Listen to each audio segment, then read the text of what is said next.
Heart attack এবং heart block কি? Heart attack হলে 10 মিনিটের মধ্যে কি করবেন?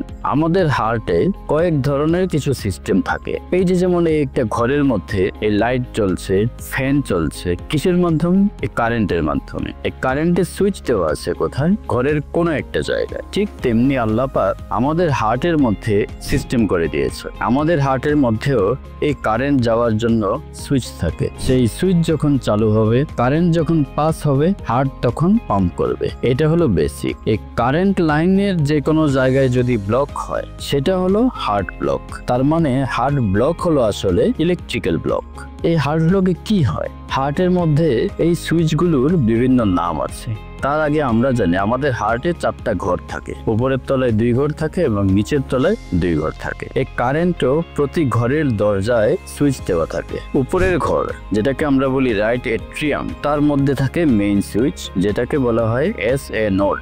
এই SA নোডের সাথে কানেকশন থাকে আবার ব্রেইনের। সে যখন ব্রেইন থেকে সিগন্যাল পায়, SA নোড সেই সিগন্যাল তৈরি করে। এই সুইচ যখন চাপ পড়বে তেমনি হার্টে তার দেওয়া থাকে। এই তার দিয়ে SA নোড কারেন্ট পাস করবে। রাইট এট্রিয়াম থেকে লেফট এট্রিয়ামে আসে, অর্থাৎ ডান ঘর থেকে বাম ঘরে আসে। তারপর ধীরে ধীরে সে রাইট ভেন্ট্রিকলে যাবে। রাইট ভেন্ট্রিকল থাকে নিচতলায়। রাইট ভেন্ট্রিকল এবং লেফট ভেন্ট্রিকল আস্তে আস্তে তখন কারেন্ট তারের মাধ্যমে এই পুরো জায়গায় ছড়িয়ে যাবে। এই যে লম্বা একটা সফর সে শেষ করছে 1 সেকেন্ডের কয়েকশো ভাগের 1 ভাগের মধ্যে, এই যে শেষ করছে এর মধ্যে যদি কোথাও ব্লক হয়, কোথায় হতে পারে? ওই যে মেইন সুইচে ব্লক হইতে পারে SA নোড। তারপরে কোথায় হতে পারে?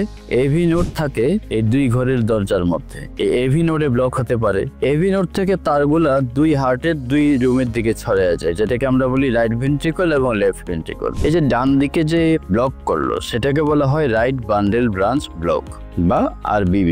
আরেকটা কি? এই যে বাম ঘর যেটাকে আমরা বলছি লেফট ভেন্ট্রিকল, ওখানে যে তার পাস করছে ওগুলোর মধ্যে যদি ব্লক হয় সেটাকে বলা হয় লেফট বান্ডেল ব্রাঞ্চ ব্লক। এই যে বিভিন্ন জায়গায় ব্লক হচ্ছে, ব্লক হলে কি হতে পারে?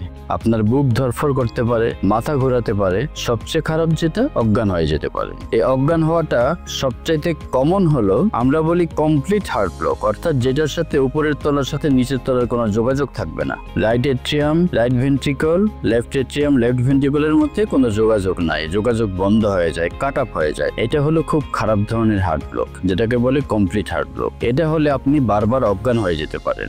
এবং এই লক্ষণ যদি কারোর মধ্যে দেখা দেয়, আপনি অবশ্যই হৃদরোগ বিশেষজ্ঞের পরামর্শ নিতে হবে। এবং এটার মূল চিকিৎসা হলো পেসমেকার, অর্থাৎ এই যে আপনার সুইচ নষ্ট হয়ে গেল, আর্টিফিশিয়ালি বাইরে থেকে একটা সুইচ বসিয়ে দেওয়া হয় এবং তার দেওয়া হয়। আপনার হার্ট তখন এই তারের মাধ্যমে চলাচল করবে। এখন আমরা আসি, আমরা মূল ভুলটা আরেকটা জায়গায় করি। আমরা হার্ট ব্লক বলতে আমরা বুঝি যে রক্তনালী বন্ধ হয়ে যাওয়া। তো এই রক্তনালী বন্ধ হয়ে যাওয়া আসলে ব্লক না বলে এটাকে ব্লকেজ বলাটা ভালো। রক্তনালী বন্ধে কি হয়? এই যে আর্টারির মধ্যে আস্তে আস্তে পেলে জমতে থাকে, চর্বি জমতে থাকবে। এই চর্বিগুলো জমে আস্তে আস্তে শক্ত হয় এবং রক্তের গতিপথকে বন্ধ করে দেয়। যখন হঠাৎ করে এই চর্বিগুলো কোনো কারণে দেখা গেল আলসার হলো বা ফেটে গিয়ে পুরো রক্তনালী যখন বন্ধ হয়ে যায়, তখন আমরা যেটাকে বলি যে মায়োকার্ডিয়াল ইনফ্রাকশন বা বাংলায় হার্ট অ্যাটাক।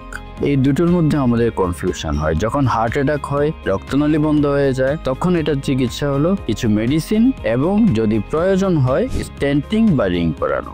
এখন আসি, আপনি বাসায় আছেন, হঠাৎ করে আপনার হার্ট অ্যাটাকের লক্ষণ শুরু হলো। এই হার্ট অ্যাটাকের লক্ষণগুলো কি? আপনার হঠাৎ করে বুক চেপে আসতে পারে, শরীরে খুব ঘাম দিতে পারে, আর কি হতে পারে? শ্বাস বন্ধ হয়ে আসতে পারে, খুব অস্থিরতা লাগবে। এটা ঠিক বুকে ব্যথা না, আপনার খুব অস্বস্তি হবে, খুব খারাপ লাগবে, আপনি বোঝাতে পারবেন না আপনার কি হচ্ছে। এই যে এরকম লক্ষণগুলো যখন দেখা দিবে, উইদিন মিনিটস আপনার আশেপাশে যে কোনো হাসপাতাল যেখানে ECG হয়, যেখানে একজন ডাক্তার আছেন, আপনি ওখানে চলে যাবেন এবং আপনার চিকিৎসক আপনাকে সাজেস্ট করবেন। ECG-তে যদি হার্ট অ্যাটাক আসে, আমরা যেটা করি, অ্যাসপিরিন 4টা ট্যাবলেট, ক্লোপিডোগ্রেল 4টা ট্যাবলেট, অ্যাটেরোভাস্টেটিন সাধারণত 80 মিলিগ্রাম আমরা দিয়ে থাকি বডি ওয়েট অনুযায়ী, 60 to 80 মিলিগ্রাম, এবং সাথে কোনো একটা গ্যাস্ট্রিকের ওষুধ, সেটা হতে পারে পেন্টোপ্রাজোল বা রেবিপ্রাজোল গ্রুপের। এই ওষুধগুলো এই যে 4, 4, 8, 3, 4, 12 এবং একটা 13টা ওষুধ, এই 13টা ওষুধ আপনাকে খাওয়াবেন। খাওয়ানোর পর যে কোনো হাসপাতাল যেখানে রিং পরানো হয়, আমরা বলি প্রাইমারি PCI, 2 ঘন্টার মধ্যে যেতে পারলে খুব ভালো, না হয় 12 ঘন্টার মধ্যে যদি আপনি পৌঁছাতে পারেন এবং চিকিৎসা নিতে পারেন,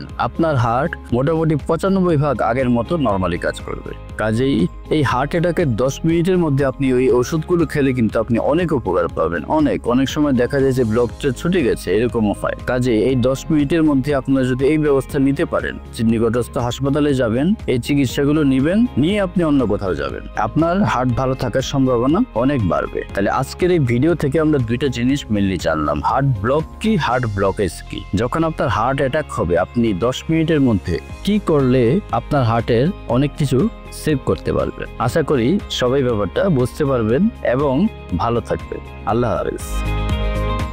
আমি ডাক্তার এম.এ.বি. সিদ্দিক মজুমদার জাভেদ, বর্তমানে কর্মরত আছি জাতীয় হৃদরোগ ইনস্টিটিউট ও হাসপাতালে। চেম্বার করছি ঢাকায় levied diagnostic centre, Dayaganj branch এবং popular diagnostic centre limited, Jatrabari ব্রাঞ্চে, রুম নম্বর 611। এবং ঢাকার বাইরে প্রতি সোমবার আমি চেম্বার করছি লাভিডা হাসপাতাল, আশুগঞ্জ, এবং প্রতি শুক্রবার লোহাগড়া, নড়াইলে ডক্টরস স্পেশালাইজড হাসপাতালে। সবাই ভালো থাকবেন এবং প্রয়োজন হলে সেবার জন্য আসবেন।